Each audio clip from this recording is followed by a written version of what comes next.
What if every building in New York could talk? What stories would they tell?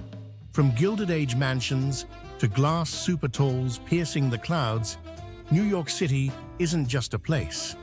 It's a living museum of architectural evolution. Join me on a journey through time, where bricks, steel, and dreams shaped the most iconic skyline on Earth. Dutch Foundation. It all began in 1624, when Dutch settlers founded New Amsterdam on the southern tip of Manhattan. Their architecture was pragmatic: steep-roofed brick homes, windmills, and narrow-gabled facades. The city plan mimicked Dutch cities, compact, organized, and defensive. Even today, remnants survive, like the street grid in Lower Manhattan that resists the rest of the city's right-angled logic. Colonial and federal style. As British control took hold, Georgian and federal styles flourished.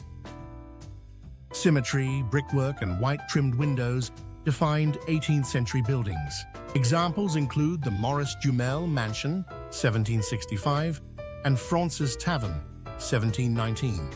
These structures reflect Enlightenment ideals, reason, order, and elegance. The Gilded Age and Beaux-Arts splendor. Fast forward to the late 1800s, the Gilded Age. New York became America's economic crown jewel, and its architecture screamed wealth. Enter Beaux-Arts, opulent, monumental, and inspired by classical Rome and the École des Beaux-Arts in Paris.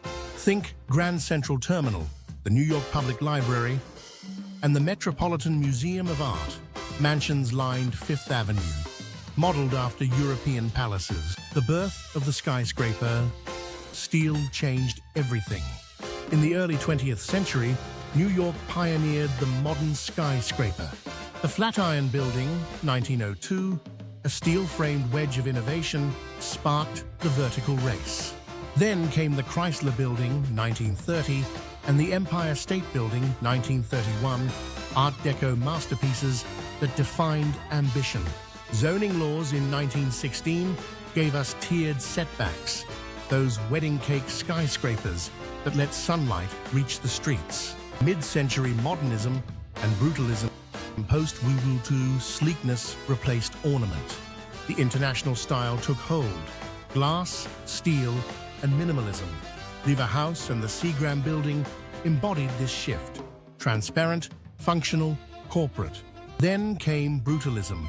Raw concrete and bold geometry, seen in buildings like the Ford Foundation and the original Whitney Museum. These styles reflected a changing city, rational, corporate, and sometimes cold. Postmodernism to super tall. By the late 20th century, architects rebelled against minimalism. Postmodernism added color, whimsy, and historical references. The AT&T Building by Philip Johnson even featured a Chippendale-style top. And now, super talls. Glass giants like 157 and Central Park Tower stretch over 100 feet into the sky. They're slim, luxurious, and controversial, symbols of wealth, innovation, and inequality. A living tapestry. Today, New York is a collage of styles.